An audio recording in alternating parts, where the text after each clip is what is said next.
Red book వేధింపులకు check పెట్టేందుకే YCP digital book ను launch చేసిందా? బాధితులకు న్యాయం చేయడంతో పాటు ప్రత్యర్థులకు స్ట్రాంగ్ కౌంటర్ ఇవ్వాలని నిర్ణయించిందా? అసలు వైసీపీ డిజిటల్ బుక్ ఎలా పనిచేయబోతోంది? ఆ పార్టీ అధినేత వైఎస్ జగన్ లెక్కేంటి? డిజిటల్ బుక్ వైసీపీకి కీలకంగా మారబోతోందా? కార్యకర్తలు ఎదుర్కొంటున్న సమస్యల పరిష్కారానికి వైసీపీ రూపొందించిన డిజిటల్ బుక్ ను ఆ పార్టీ అధినేత వైఎస్ జగన్ అధికారికంగా లాంచ్ చేశారు.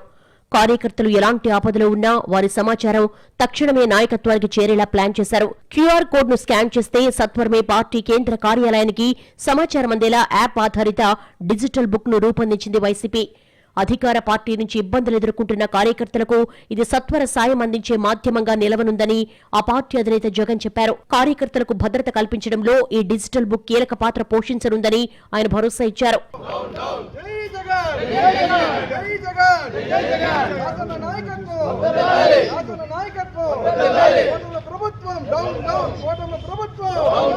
ఈ డిజిటల్ బుక్ లో ఫాల్స్ కేసులు, ఆస్తులపై దాడులు, వేధింపులు ఇలాంటివన్నీ రికార్డు చేయాలని సూచిస్తున్నారు. ఇది వెబ్సైట్, మొబైల్ యాప్ రూపంలో ఉంది. ఐవీఆర్ఎస్ సిస్టమ్ ను కూడా అటాచ్ చేశారు. ఫోన్ నెంబర్ తో లాగిన్ అయ్యాక ఫోటోలు, వీడియోలు అప్లోడ్ చేసేలా ఏర్పాట్లు చేశారు. ఇది 2 రకాలుగా పనిచేస్తుంది. మొదటిది digitalbook.vySRP.com పేరుతో ఉన్న వెబ్సైట్ లో లాగిన్ కావచ్చు. ఒకవేళ అలా చెయ్యలేని వారి కోసం నేరుగా ఫోన్ చేసి మాట్లాడి వాయిస్ రికార్డు చేసేందుకు 0404917178 నెంబర్ ను కూడా అందుబాటులోకి తెచ్చారు. ఈ 2 విధానాల్లో ఎలా ఫిర్యాదు చేసినా డిజిటల్ బుక్ లో నమోదవుతుంది. అప్లోడ్ చేసిన ఆధారాలు, ఫిర్యాదులన్నీ ప్రత్యేకంగా ఒక డిజిటల్ సర్వర్లో సేవ్ అవుతాయి. ఎప్పటికప్పుడు జిల్లాల వారీగా వీటిని సీరియల్ ప్రకారం సర్వర్లో దాచి ఉంచుతారు.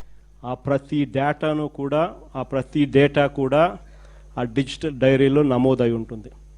రేపొద్దున మనం అధికారంలోకి వచ్చిన తర్వాత ఈ డిజిటల్ డైరీలో నమోదు చేసిన ఈ కేసులను మీద ప్రత్యేకమైన బృందాలను పెడతాం.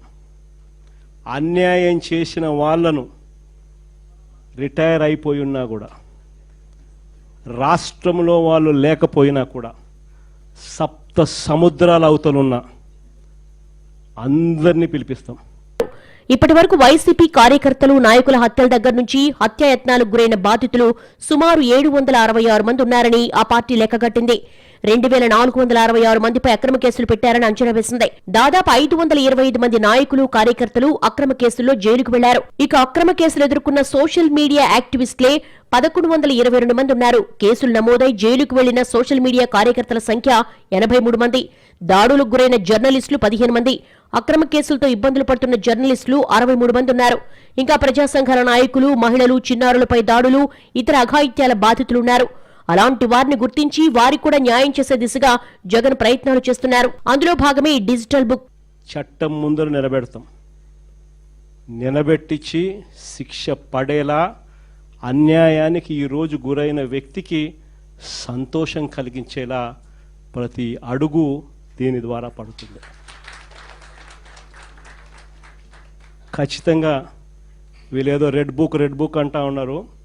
రేపొద్దున డిజిటల్ బుక్ ఎలా ఉంటుందో కూడా వీళ్ళందరికీ కూడా అర్థం కావాలి. ప్రస్తుతం వైసీపీ ఆధ్వర్యంలో అన్ని జిల్లా కేంద్రాలు సహా నియోజకవర్గ కేంద్రాలతో పాటు మండల కేంద్రాల్లో ఆ పార్టీ డిజిటల్ బుక్ లాంచ్ కార్యక్రమాలు నిర్వహిస్తుంది. మరి డిజిటల్ బుక్ వైసీపీకి అసెట్లా మారుతుందా? రెడ్ బుక్ చెక్ పెడుతుందా? Jagan digital book strategy work out అవుతాయా అనేది చూడాలి.